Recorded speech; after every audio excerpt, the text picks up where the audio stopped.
Hey guys, my name is Matthew Patrick, better known online as MatPat, and I run the nerdiest channels on YouTube, Game Theory and Film Theory, where we take science, math, and history, combine it with video games, movies, and television to come up with mind-blowing theories. And I am here today at Famous Birthdays for a Q&A. So let's get started. What is one fact a lot of people don't know about you? Oh, that's a good question. Oh! I don't think I've ever talked about this. So the reason I wear a lot of jackets, what I call structured outerwear, is actually based on my history where I love dressing up for things. I loved wearing suits. And so in school I would wear fancy outfits, button-down shirts and khakis all the time, and I loved wearing blazers. But when you're a YouTuber, no one really wants to listen to someone who's wearing a bunch of blazers and is all dressed up all the time. So I thought, hey, this is a cool way to kind of still be fashionable, but still adhere to the stuff that I really like. To feel dressed up, but casual at the same time. There you go. A little bit about me. Let's see. What is your favorite memory from 2018? Oh, that's a good question. 2018's been wild, but I would have to say it is hands down the best memory from 2018 has got to be the birth of my son. We just had our first child, Stephanie and my wife and I, we just had our first child. His name is Oliver. We call him Ollie, or Potato, or Little Turd Man. He's very cute. He's tiring. It's been an exhausting year. All of 2018 has been a complete blur, but it wouldn't be the best memory without him, so. Thanks, Oliver. Glad to have you as one of the youngest theorists on the team. What is your favorite and least favorite thing about social media? Oh, man. Oh, I could go on for the days about this one. Okay, so favorite thing about social media is it connects communities from across the world. Like, you could be a fan of the most obscure thing ever, but social media finds the other person halfway around the world who is also a fan of that really obscure thing. If you're feeling alone, if you're feeling afraid, if you're feeling abandoned, social media is a place that brings people together. You're never truly alone because there's going to be a support system out there of people who might not even know you, who are willing to lift you up and help you out in life. So that's the best thing. The worst thing, though, is for as many people as are out there to support you, there are as many people out there who are willing to tear you down or try to make you feel lesser. And it's tragic. I don't know what it is about humanity that makes us want to tear another person apart or, belittle another person. And the internet, and specifically social media, gives them the opportunity to do that anonymously. And it's a dangerous trend, and it's kind of a sad, scary thing. So for all the benefits of connecting people that social media offers, there's a lot of negatives of it actually tearing people apart and further dividing them. Creating this idea of, we're actually more different than we expect. So that's the negative side. So it's a bit of a double-edged sword. I think we'll find the balance one day, and I think, the culture online will eventually even out, and people kind of figure out how to push those negative people, those haters outside. But since it's such a new thing, we're kind of in those early days. But we'll get there. It's going to be a good thing long term. Next up. If you could give advice to your younger self, what would you say? Okay. So for a really long time, I didn't think that my personality was good enough. I didn't think that people would like me as I was. And so instead, I tried to be a conglomeration of factors that I saw in other people who were popular. And I created this kind of like persona around myself. I created this kind of shell of a personality to try and be popular or to try and just relate to other people my own age. And if I were to say something to my younger self, I would say, hey, you can abandon that. That isn't who you are, and people will like you for who you truly are. You're not being true to yourself, you're not being true to others. Don't lie. Embrace who you are, be proud of who you are, and don't let other people ultimately dictate what you are or what you want to be. Because it's a lesson that I learned much later in life. My wife was the one who kind of taught me that, hey, being Matthew Patrick is good enough. And and it took a while for me to learn it. And it would have been really helpful if I knew it a couple of years before that. But yeah, that's what I would say is, and I would tell you guys at home too, like, be proud of who you are. Don't be ashamed if what you do or you think is unpopular or anything like that. Like, you are good enough. You are smart enough, and gosh darn it, people are gonna like you. What tips would you give to someone who wants to grow their YouTube channel? So this is another thing I could go on for hours about. So for those of you who don't know, I consult on YouTube round the clock. We've consulted with over 200 channels at this point. We consult with big businesses on how to grow their YouTube channels. Because I'm an uber nerd, I am in the data all the time. I'm running tests and experiments all the time. So there are so many different things that I could tell you about how to grow your YouTube channel. But if I were to talk about like the top line things, first and foremost, do something that you're gonna be excited about doing at least once a week from now until eternity, because YouTube and digital video in general is a treadmill, right? It is a treadmill that doesn't stop and that you just need to churn out content for. I've been doing theories on video games and movies for the last 7 years, and I still love doing it. But a lot of people go through creative burnout. A lot of people get sick of having to like sit down in front of a camera and think of new things to say. So if you're starting a YouTube channel, start off with something that you're gonna be equally excited about on day 1 as you are on day 1,000. So that would be number 1. And then number 2, on the more technical side, remember that YouTube is a search platform. It is the second largest search engine online, second only to Google. And lo and behold, Google actually owns YouTube. A lot of vloggers, especially a lot of beauty gurus, forget that their titles and tags and descriptions need to have searchable elements in it so that YouTube knows, hey, this video should be suggested against this other video, and that'll help you grow, find new audiences, and slowly expand into the upper echelons of digital video. So that's more of like a touchy-feely content side, and then another one that's more like logistically, like let's actually get down into the nitty-gritty of how the algorithm works. Hopefully that helps. And if you need more, I have plenty of videos on my channel about it. How long do you spend creating a video? What is the process? Oh boy, okay. How long do you spend creating a video? 100 hours, usually. And we do 2 videos a week, so that's about 200 hours worth of work for each of those weekly videos, which seems impossible, but luckily I have a fantastic team around me at this point who are helping with the research, who are helping with the editing, so that way it's a very collaborative process. But basically how the process works is I and the other researchers will get together and we'll start brainstorming ideas about either upcoming movies or video games, things that we think our audience would be really excited about, or things that we had just seen in theaters or that we're really excited about talking about. Scientific articles that we just read that could apply to a certain movie franchise. And then from there, I will start to come up with the theory idea. The researchers will start looking at the different like facets of that theory that we're looking into, the scientific angles, any deep lore research that we need. Since we cover literally everything from the 60 plus games that Super Mario's been a part of to the entirety of the Marvel Cinematic Universe plus the comic books and stuff, it's hard to be an expert in all of those different things. So most of our research time is spent diving as deep as we can to get as good of an idea of the entire scope of the franchise as possible. Then from there, we write. That usually takes about 20 to 30 hours. And then finally it goes to the editors, and that takes about 80 hours of post-production time to put together, animate things coming on and off screen, and ultimately having notes back and forth to finally come up with the final video, which then gets uploaded, and then repeat the whole process. At any given point in time, we have about 4 videos in process, if not more. We're usually researching about like 6 videos at a time and editing about 3 to 4. So it's a lot going on, but I still love it. It's fun, and you guys seem to enjoy it too, so thank you. Thanks for watching. Thanks for giving me like the best job, coolest job possible. Next question. What's your all-time favorite movie?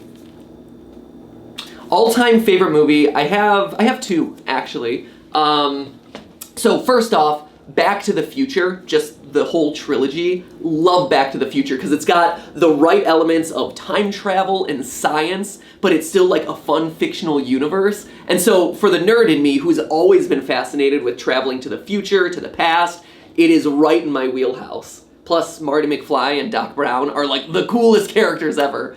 And also the DeLorean, I know it was like a real car, but for the longest time I thought it was just like a movie car, and I'm like, how cool would it be to actually own a DeLorean? And now cars of the future, like Teslas, actually have those sorts of fold-up doors, which is incredible. But then, so Back to the Future, I'd say would be my first choice. Another one, lesser heard of, but it's this movie called Reefer Madness. So Reefer Madness, which sounds controversial, but isn't really. It is a made-for-TV movie of this musical that was called Reefer Madness, based on a really old propaganda film. But this musical is so smartly done, it's so funny, it's so over-the-top and campy. The songs are so good, the performances are so good. It's got Kristen Bell from The Good Place. As a musical theater guy, it just speaks to me. It has like 3 different roles that I would love to play if I was still doing theater. It is such a funny, well-written, well-composed musical, and the film version of it is like one of the perfect musical theater movies. If you haven't watched it, it is totally worth it. It is delightful. Just be prepared, because your parents probably shouldn't be in the room watching it, because it's, I don't know, it gets a little risky. They might be confused. You'll have to explain to them that it's a satire and a parody. There's nuance. Nuance doesn't work online. There's nuance. What is one of your favorite videos that you've uploaded?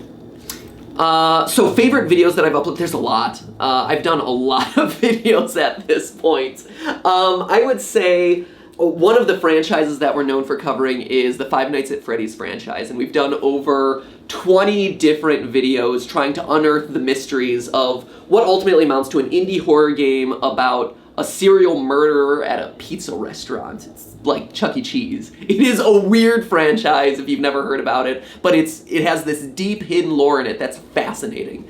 And I would say that whole series is one of the things I'm most proud of, because not only has it been one of the franchises that our audience has been so eager to watch, and one of the ones that I've had so much fun picking apart over the 7 years of doing the show, but it's also one that literally every single person who I've ever worked with has had a part of.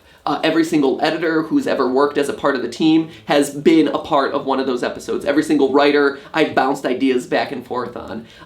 We've rewritten timelines over and over again. It's been an ongoing saga. The audience has been a huge contributor to a lot of the theories.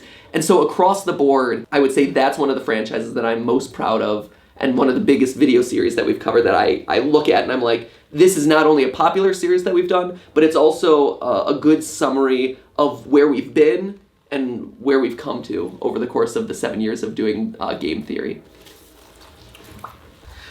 What inspired you to start a YouTube channel? Desperation. What type of videos did you upload back then? So when I first started a YouTube channel, I didn't really see it as a YouTube channel. I started it as a means of putting up my old theater videos for potential employers, for theaters to see. I could put it on my resume and say, hey, do you want to see me sing a song from Plaid Tidings? Well, here's a clip of it on YouTube. Or me and Sweeney Todd, here you go. Here's my audition, but here's more of me performing. Hopefully you like it. Please hire me for your upcoming show. But when I actually officially started YouTube, I started it because I was at a desperate time in my life. No one wanted to hire me. I no longer wanted to do theater because it wasn't really the industry I thought it was. I was living out of a suitcase for the better part of 2.5 years, and the constant travel, the really poor pay, the disrespect that you got at the theaters that you were working at, it wasn't the creatively satisfying industry that I had thought it was and that I expected it to be. And so I realized that I needed a career change, but no one wanted to hire me because they're like, oh, you're just the weird theater kid. And I'm like, no, I directed shows, I managed budgets, they spanned multiple months. No one cared. No one gave a poop about who I was. They're like, you have no marketable skills.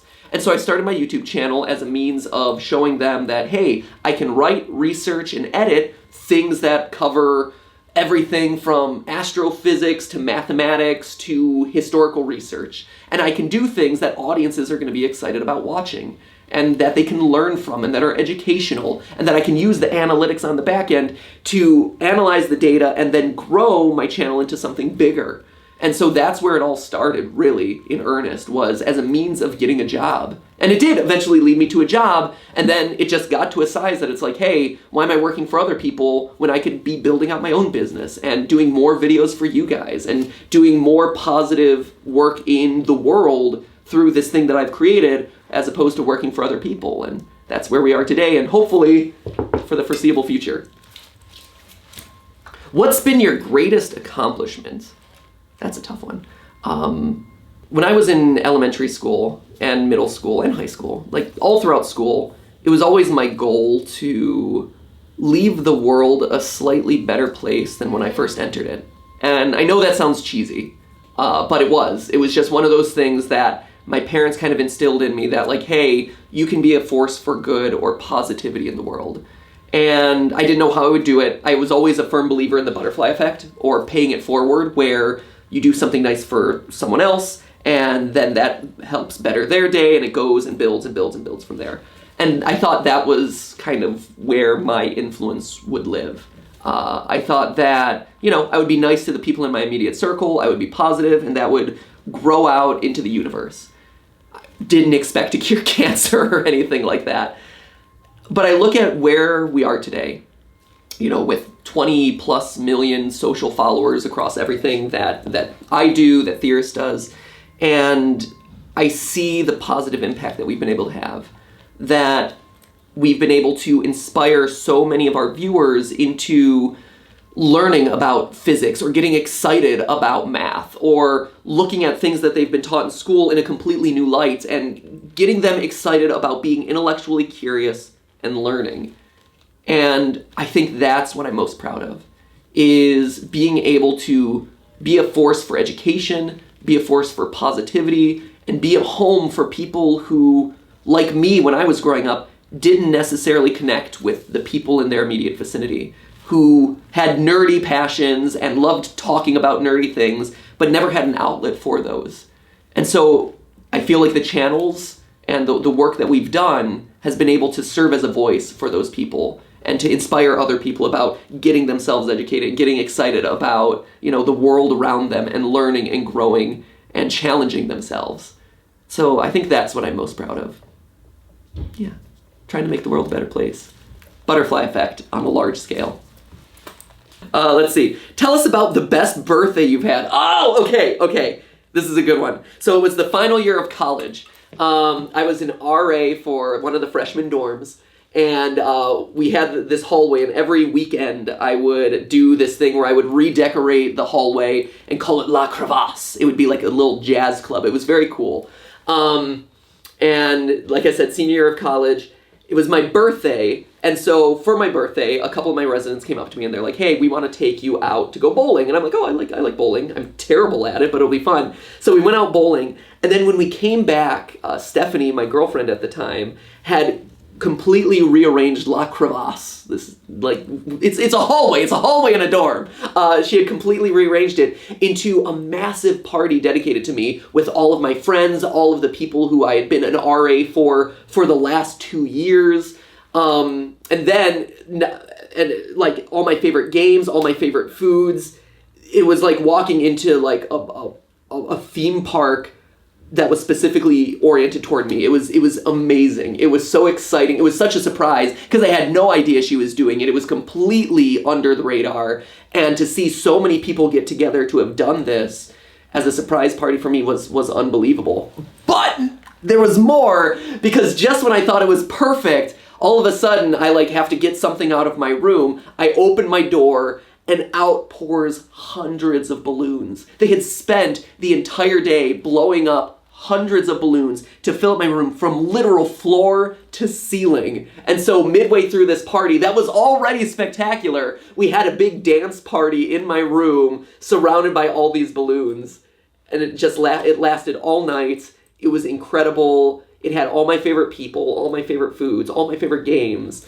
It was unlike any birthday I've ever had before or since. It was by far best birthday. Awesome. Also, best moments in college. One of the best moments in college. College, yeah, it's all right. That was a good one.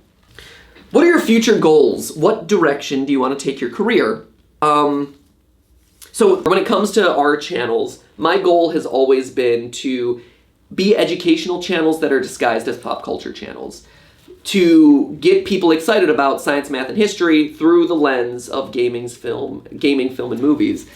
And where I see the future headed is not just fans of gaming or movies can be theorists. You know, you can apply science, math, critical thought, logical reasoning to any number of subjects. Beauty, food, sports, music. And so the way I see it is I'd love to take our style of thought, the theorist guide to life, and really start scaling that out into other types of businesses and industries. I'd love to have the theorist guide to food, the theorist guide to sports, the theorist guide to, standardized testing. Because right now, we have a unique voice, we have a unique perspective on learning about the world around you and approaching the world around you, optimizing your life. And I'd love to actually figure out a way to apply that to more than just the couple of subjects that we cover now, but cover a whole broad spectrum of subjects. So that's where I see things going. I see that the theorist approach to life expands beyond where it does right now. Our logo does have 4 spots to it, and only 2 of them are filled. It's about time that we fill up 2 more. Who would you like to collaborate with, and why? Ooh, that's a good question. I've collaborated with a lot of people who are kind of on my bucket list. I would say people I would still like to collaborate with would be Neil deGrasse Tyson, because he's also one of those guys who loves applying critical thought to pop culture. His takedowns of space movies are incredible. I would love to bring him on for an episode of Film Theory. I would also love to work with Bill Nye at some point. Bill Nye was one of the people who inspired my love of science way back in the day when I was growing up. And so to do something with him would be like a childhood dream come true. And I would also say Hugh Jackman. Hugh Jackman, yes, we all know him as Wolverine and the guy who does, Greatest Showman and some of those musical theater movies. But I know him from his early days on Broadway, where I would watch his shows in the theaters and just be like, this guy is so good at singing and performing. And just as the musical theater nerd in me, I would love to just, do a song and dance with him, because that would be like, I don't do musicals anymore, but it would be good to just kind of revisit that point in my life and actually achieve a collaboration with someone who I looked up to and admired for so long when that was kind of my aspirational career. So Hugh, Wolverine the musical, let's make it happen. My claws will touch the sky. I don't know. It'd be a weird musical. 'Cause he's an X-Man. When did you start taking YouTube more seriously? So I started my YouTube channel in earnest when I needed a job, but I started taking it more seriously once I got that job. Because all of a sudden I realized that there's actual communities here, that there are actual businesses here, that people see YouTube as the future of TV, and that this is a home for people who are looking for entertainment that they're not finding anywhere else. And so, yes, I had a job, but I still kept doing my YouTube channel as a means of getting better at my job and also helping to foster the community that I had found and that had found me. I saw long-term potential in what YouTube had to offer and the way that it was changing entertainment, and to, give up the years of work that I had on the channel seemed foolish. And so really it was about a year to a year and a half into doing game theory every week that I'm like, no, let's actually make this into something that I do forever or for the foreseeable future. So yeah, taking YouTube seriously actually came after I got the job. That was a self-realization that happened right here on famousbirthdays.com on this couch. And finally, drum roll please. This is it. Last question. What do we got? What was your dream job as a kid? So ever since I was in preschool, I wanted to be an actor. You know how they have career day for young kids and everyone comes dressed up as a doctor or a firefighter or a police officer? Well, I came dressed in a suit and tie. Goes back to that whole suit thing I talked about earlier. I came dressed in a suit and tie, and all the teachers are like, and what are you supposed to be, Matthew? And I'm like, I'm gonna be an actor, because apparently I thought actors just wore suits all the time. I think it was because I thought that they were all rich and famous, and you see them at like all the awards ceremonies, that's how they looked. That was their daily attire. So I said I wanted to be an actor, and after that moment in preschool, it's just been my driving force ever since. And I realized, and it was, I went to school for theater as well as neuroscience, but I went to school for theater. I did all sorts of drama shows. I did musical theater. I toured around in theater for 2.5 years. So I got to be an actor, but I learned that theater and acting wasn't all it was cracked up to be. It wasn't the industry that I expected. It wasn't giving me creative satisfaction, which is why I looked for something else. And now that I'm on YouTube, it's interesting, because now I have people who approach me and say, hey, do you want to do this show? Do you want to act in this project, whatever? And more often than not, I say no. And I think what I've realized from preschool to now is I wanted to act because I wanted to be someone else. I wanted to be a different character. I wanted to portray someone else with a different life. And now that I've become comfortable with who I am as a person, I don't want to be anyone else anymore. I'm comfortable with who I am. I'm proud of who I am. And it's one of those things that, like, YouTube helped me discover that in a lot of ways. And to be your authentic self on video for, an audience of millions is pretty incredible. And so, is it fun to occasionally do a side project and, do some voiceover work or perform as a different character? Sure. And it would be fun to dip into a musical one day and just kind of relive that moment in my life. But I'm happy with who I am, and I wouldn't want to be anything else. And so, yes, my dream job as a kid was to be an actor, but I'm living out my dream job now, and it's pretty incredible. So anyway, that is my Q&A here at Famous Birthdays. Thank you guys so much for having me. If you want to follow me on any other social media, you can check me out on Twitter at MatPatGT, Twitter and Instagram, or on YouTube. Watch Game Theory or Film Theory. Thank you guys so much for having me. Hopefully you learned a little bit of something about me. Check out some of the recommended birthdays, because I'm sure there's other fascinating people along some of the rails around on the website. And I'll see you in 2019 when I talk about my favorite memory from them. This was a terrible sign-off. It's just going on and on. I'm just gonna slowly slink off now. Sorry, this became really awkward towards the end. Bye. Bye. Hey, bye. Okay.